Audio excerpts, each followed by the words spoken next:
Greetings and welcome to In-Depth. I'm Dike Rostant.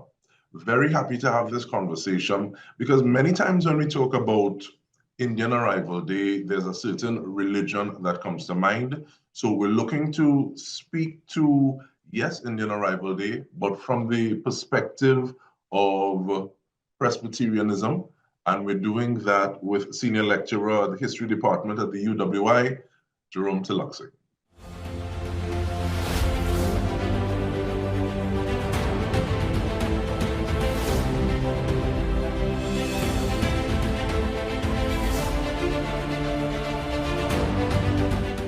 Dr. Teelucksingh, how are you doing? Thank you so much for joining us. I'm very honored and glad to be here today. The pleasure is ours.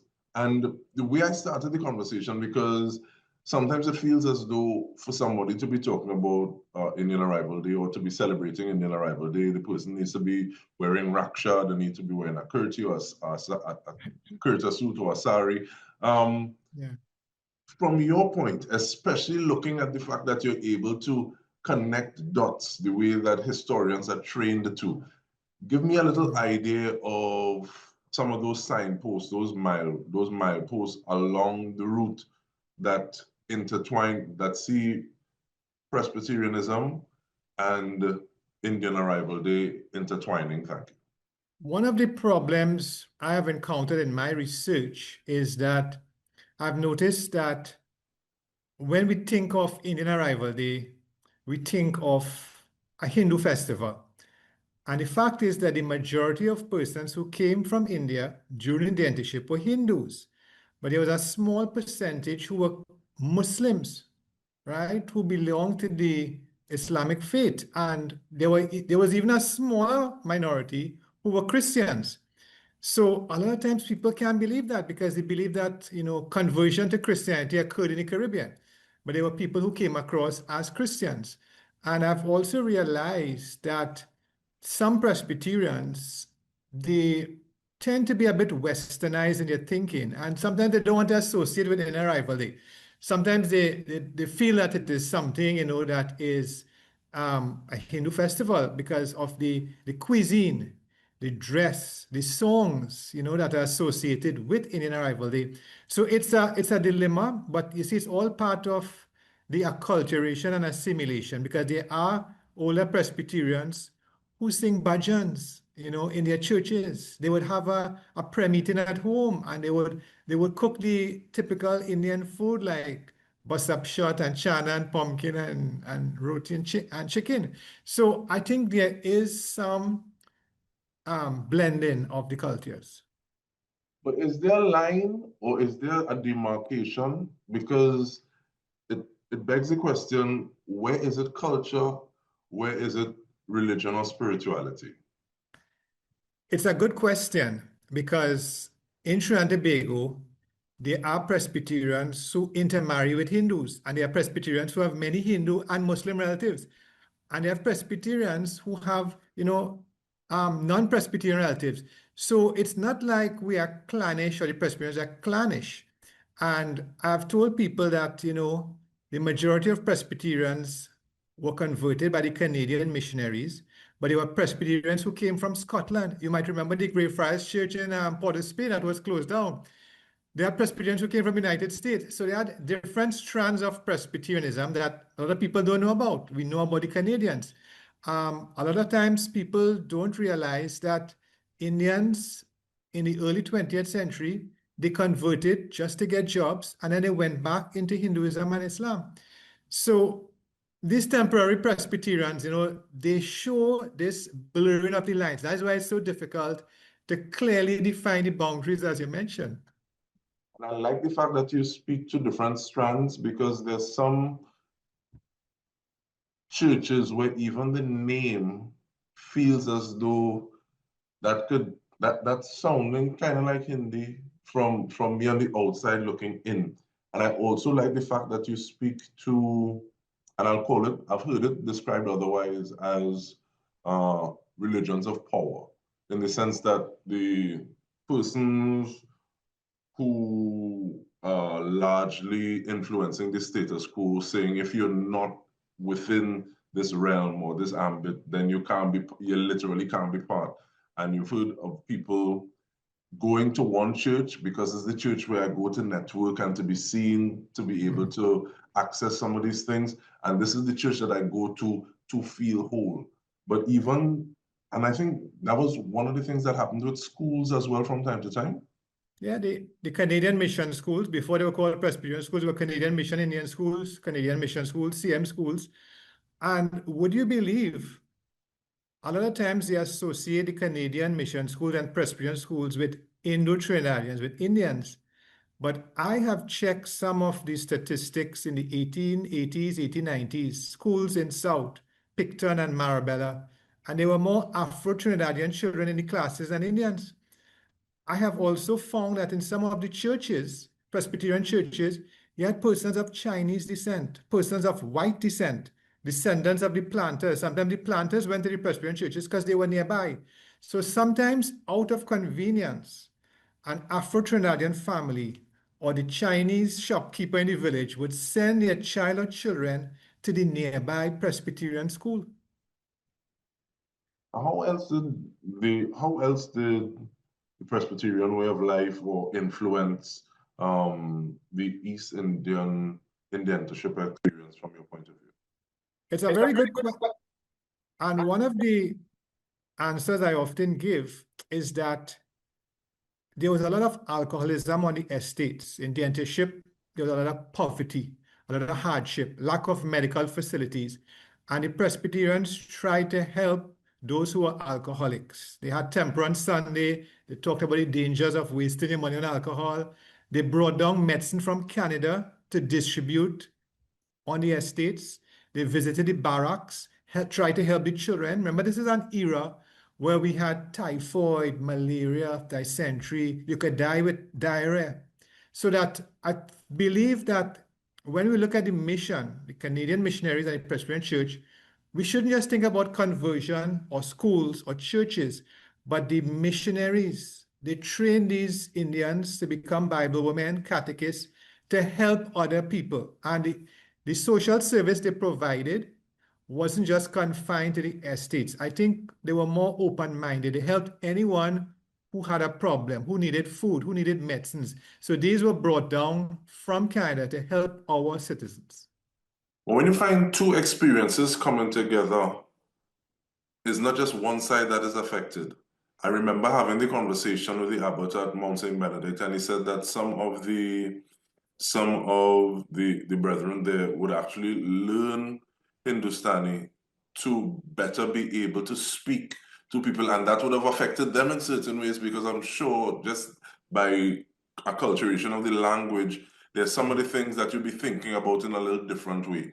What are some of the ways that the East Indian population might have affected Presbyterian or just the practice?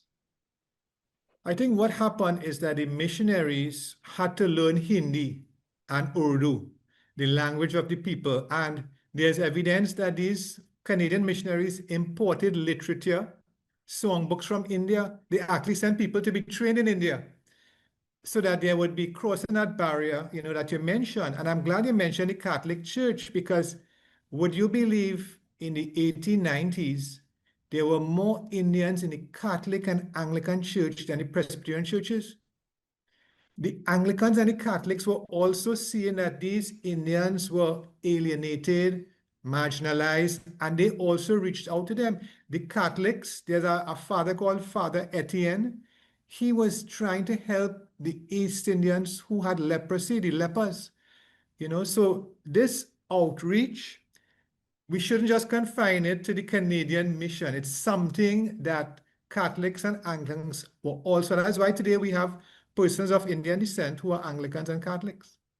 And at this point, we take a short break, because I also want to ask about the size of the congregation, the fellowship, the community, because one of the things we see sometimes is these sizes or communities growing or getting a little smaller, and we want to ask some of the reasons why from your view as well. So we do that when we continue. Stay with us. We are speaking with a senior lecturer at the History Department at the UWI, Jerome Teelucksingh. We come back after this.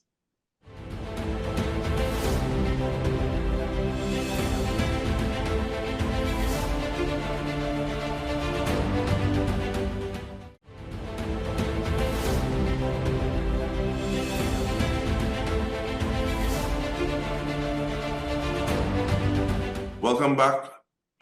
I'm loving this conversation because, you know, sometimes you kind of know something or you suspect something, but it's good to have someone who would have literally studied and say, okay, well, yes, these are some of the things, and then adding to the thoughts, the thought processes that you have. So just before we took the break, speaking with senior lecturer at the History Department at UWI, Jerome Teelucksingh, one of the things we were talking about is the fact that it wasn't just Presbyterians, it was Anglicans, Catholics as well, other religious walks or journeys that would have influenced the East Indian community and I dare say been influenced by.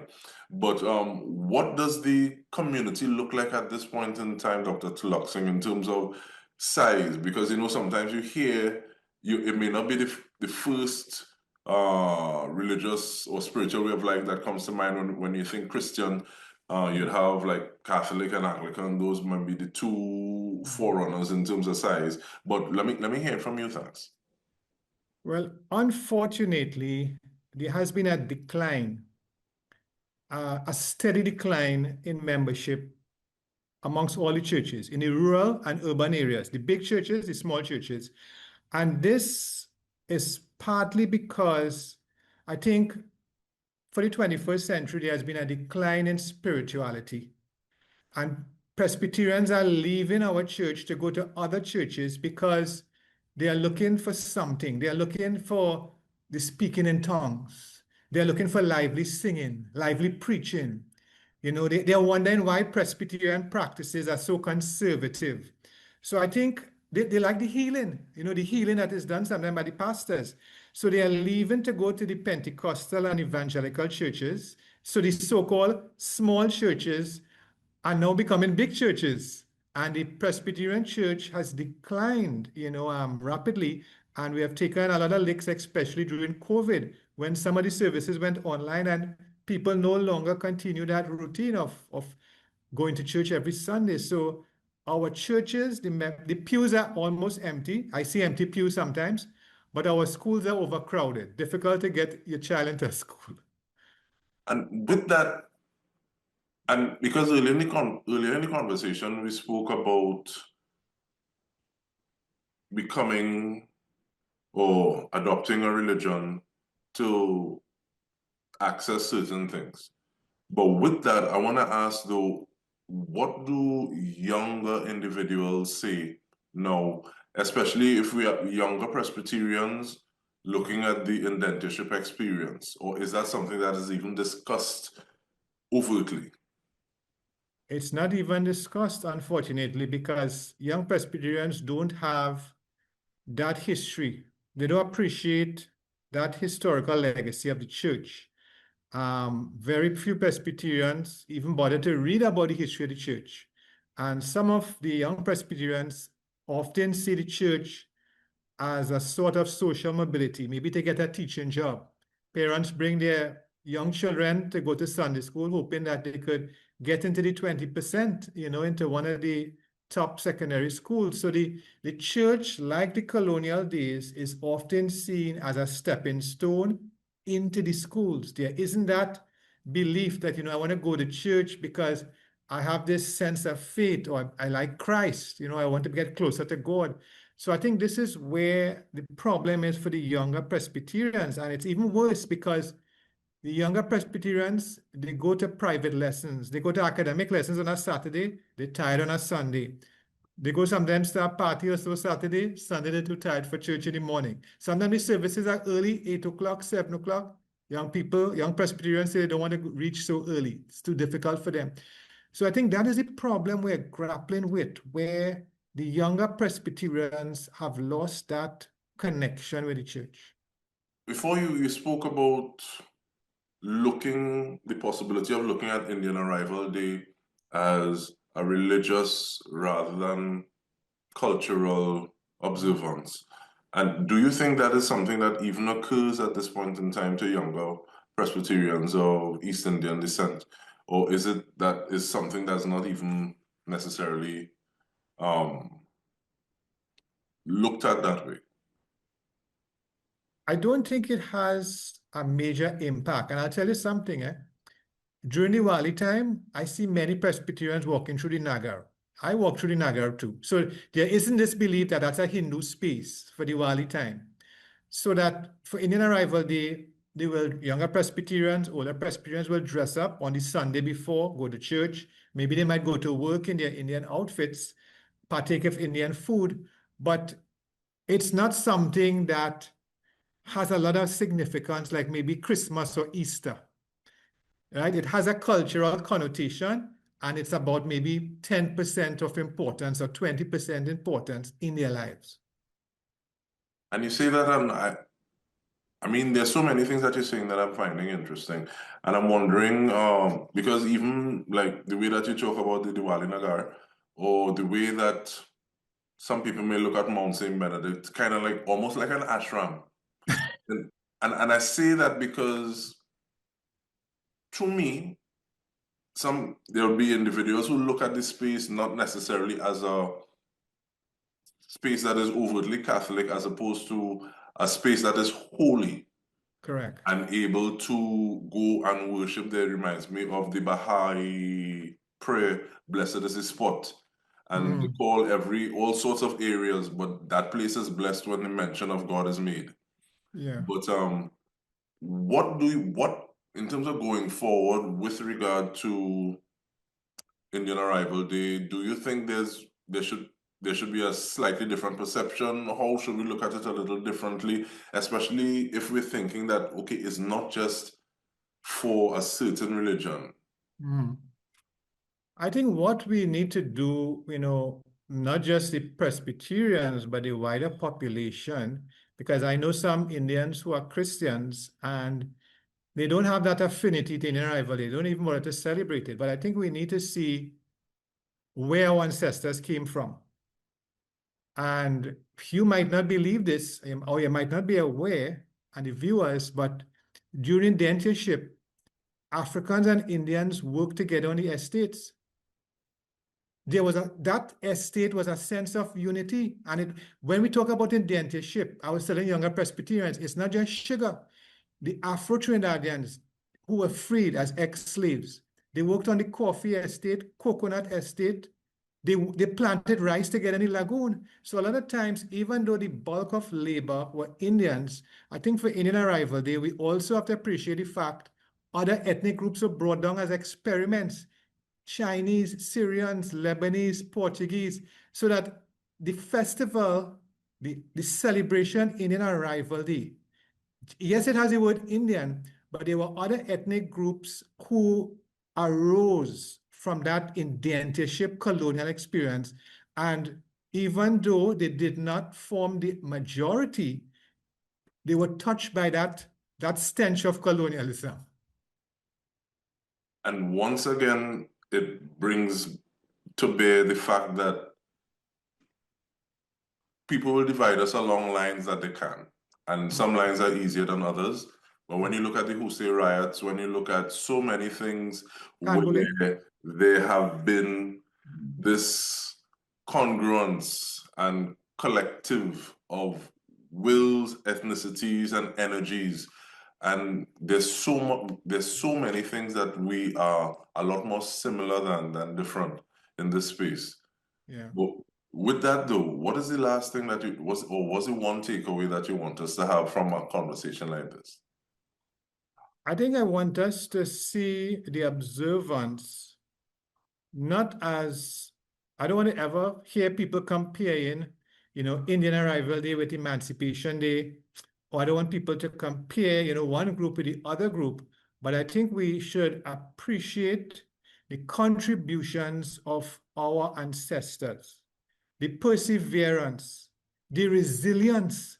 Amidst all these problems, they survived that, So I think we need to understand the sacrifices that were made for us to be here today, for those who helped build Trinidad and Tobago, we need to remember them, So I think we need to look at not just that in that way, but we're looking at spiritual Baptists, we're looking at Emancipation Day. We have to look at the contribution of all our peoples to help uplift Trinidad and Tobago. Well, senior lecturer, history department at the UWI, and I feel like I was in class. So thank you very much for that, Jerome Teelucksingh. And as looking at those who have helped to build, as we do our part to carry that process forward.